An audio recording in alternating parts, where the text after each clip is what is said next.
দার্জিলিংয়ে এলেন আর গ্লেনারিসে ঢুকলেন না, এটা কিন্তু ভ্রমণ অসম্পূর্ণই থেকে যাবে। গ্লেনারিসে আসলে দার্জিলিংয়ের এক ইতিহাস। প্রায় 100 বছরেরও বেশি পুরানো এই জায়গা শুরু হয়েছিল ব্রিটিশ আমলে। তখন এর নাম ছিল ভাদো। তখন এটা একেবারেই ছোট্ট বেকারি, যেখানে গরম রুটি, কেক, বিস্কুট পাওয়া যেত। কিন্তু আজ গ্লেনারিসে 3টি ভাগে ভাগ হয়ে গেছে। একটা বেকারি, যেখানে সুস্বাদু কেক, পেস্ট্রি, ডোনাট পাওয়া যায়।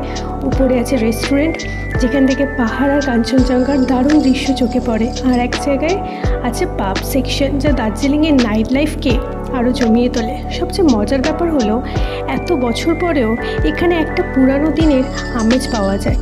কাঠের সাজসজ্জা, কাঁচের জানলা দিয়ে পাহাড় দেখা, আর হাতের 1 কাপ কফি। এই অভিজ্ঞতা যেন দার্জিলিংয়ের আসল স্বাদ।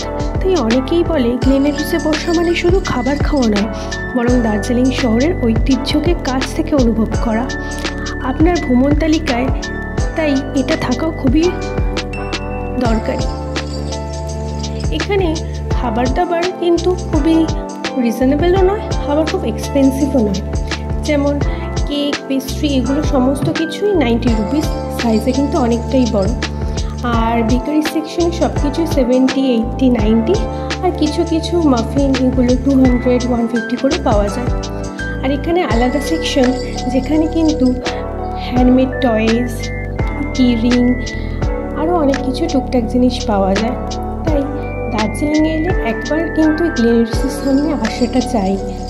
একবার ভেতরে ঢুকলেও মনটা যেন খুবই আনন্দময় হয়ে ওঠে। আর দার্জিলিং সফলও